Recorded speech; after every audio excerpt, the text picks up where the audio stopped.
Hello सारे प्यारे और होशियार बच्चों। बहुत बहुत स्वागत है आपका फिर से आपके अपने YouTube channel learn Hindi with Anju ma'am.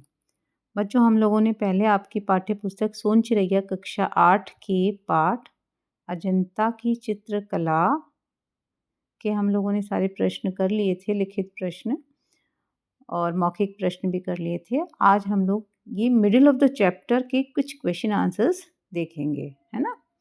क्योंकि अब आप लोग के 8th क्लास में ज़्यादातर मिडिल ऑफ द लेसन से ही क्वेश्चंस एग्ज़ाम में आते हैं। चलिए देख लेते हैं। मैंने आपके लिए स्पेशली ये प्रश्न बनाए हैं, ध्यान से इनको देख लीजिए। छोटे-छोटे प्रश्न हैं।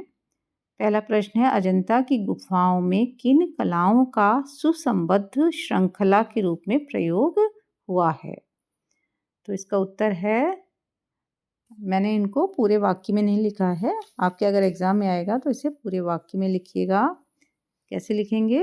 अजंता की गुफाओं में मूर्तिकला, चित्रकला और वास्तुकला का सुसंबद्ध श्रृंखला के रूप में प्रयोग हुआ है।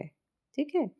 दूसरा प्रश्न है, अजंता की गुफाओं में प्राकृतिक सौंदर्य का पूर्ण विकास कब होता है? इसका उत्तर हम कैसे लिखेंगे कि अजंता की गुफाओं में प्राकृतिक सौंदर्य का पूर्ण विकास अक्टूबर से दिसंबर तक होता है। ठीक है। तीसरा प्रश्न है, अजंता में कुल कितनी गुफाएं हैं? तो अजंता में कुल 29 गुफाएं हैं।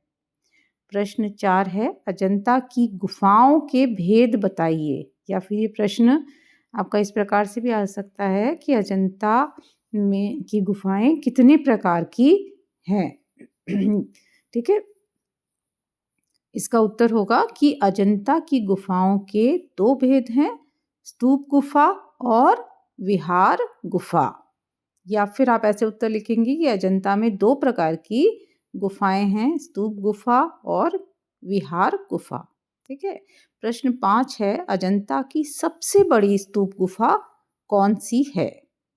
तो 19वीं गुफा जो है, हम उत्तर लिखेंगे कि अजंता की सबसे बड़ी स्तूप गुफा 19वीं गुफा है।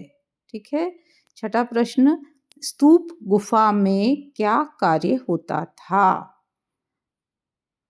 तो इसका उत्तर होगा कि स्तूप गुफा में केवल प्रार्थना या उपासना की जाती थी। है ना बच्चों? 2 प्रकार की गुफाएं थी, स्तूप गुफा और विहार गुफा। स्तूप गुफा में क्या होता था? केवल प्रार्थना या उपासना की जाती थी। और विहार गुफा भिक्षुओं के रहने और अध्ययन के लिए होती थी। प्रश्न 7 का ये उत्तर है। प्रश्न 7 क्या है? भिक्षु किस गुफा में रहते थे? तो उत्तर है विहार गुफा। विहार गुफा भिक्षुओं के रहने और अध्ययन के लिए होती थी। ठीक है।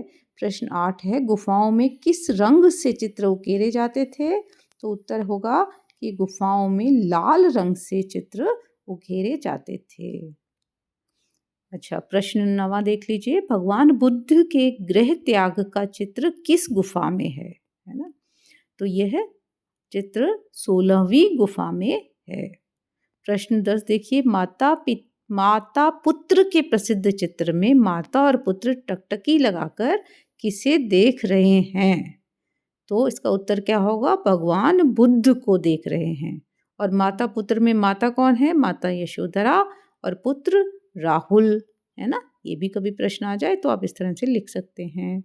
और आपको ध्यान होगा, आपने अगर एक्सप्लेनेशन देखा होगा तो ये किस समय का दृश्य था? जब भगवान बुद्ध बुद्धत्व प्राप्त करने के बाद पुनः कपिलवस्तु लौटते हैं, तब माता यशोधरा अपने एकमात्र पुत्र राहुल को उन्हें भिक्षा में दे देती हैं। तो ये चित्र इसी बात को दिखाता है।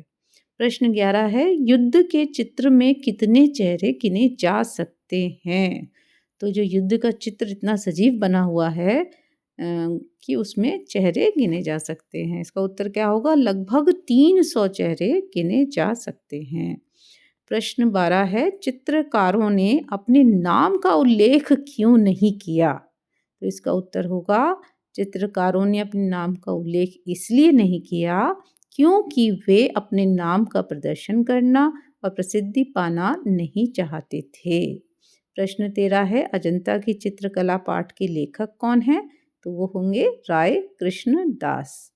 और आखिरी में प्रश्न 14, जातक कथाएं क्या हैं? आपने बीच-बीच में पढ़ा ना, जातक कथाएं, कथाएं ऐसे शब्द आए, तो ये क्या होती हैं जातक कथाएं? तो जातक कथाएं बुद्ध के जन्म संबंधी कथाएं हैं। इनके कई जन्म हुए, पिछले जन्म, उसके पिछले, तो ये सारी जातक कथाएं हमें बताती हैं कि किन-किन रूपों में बुद्ध के का जन्म हुआ था। ठीक है बच्चों, तो ये आपके middle of the chapter questions हैं, इनको एक बार पढ़ लीजिएगा, आपको याद हो जाएंगे। और जो मैंने एक्सप्लेनेशन किया है, वैसे अगर आप वो वाला वीडियो देख लेते हैं तो आपको सारे प्रश्न वैसे भी याद हो जाएंगे। चलिए, एक बार ध्यान से इस चैनल को सब्सक्राइब कर लीजिए और अपने मित्रों को शेयर कर दीजिए। कमेंट करके बताइए कि आप और कौन सा चैप्टर पढ़ना चाहते हैं। बाय बाय, फिर मिलते हैं।